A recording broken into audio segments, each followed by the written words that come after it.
Matulog pa ako nito.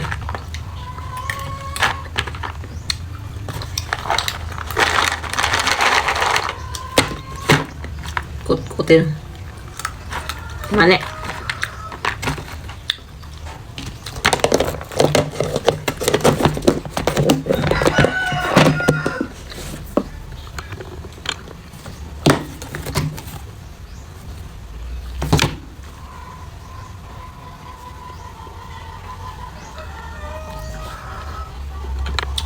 Ang good sa like man ta.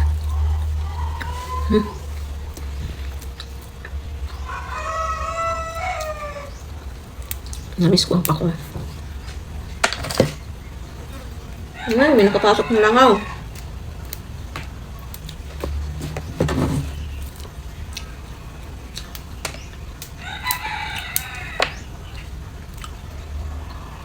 Kahapon kasi Sunday, maraming gulay na galing sa ano ba? Ano ba yan? Nilangaw talaga.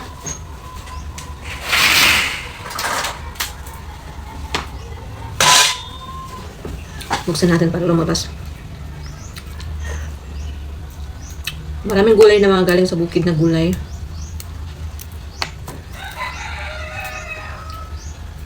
Nag-iitim na naman yung ano ko ito. Ang kamansya. Gulay tayo. Kaya nakakatulingig, nakakalingog-ngog ang issue sa Facebook. Tingnan nila, no? Hindi naman chismosa. Hindi ba sila napapagod niya?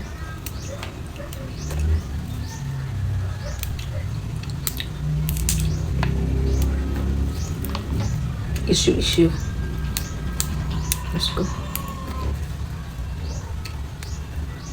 Kakagulo pa sila sa mga issue na wala namang kwenta. Pataasan ng pride. Papaymusan. Bakit? Para saan? Buti kasi makakita, himi. Nagulo. Kain tulog lang, higa-higa.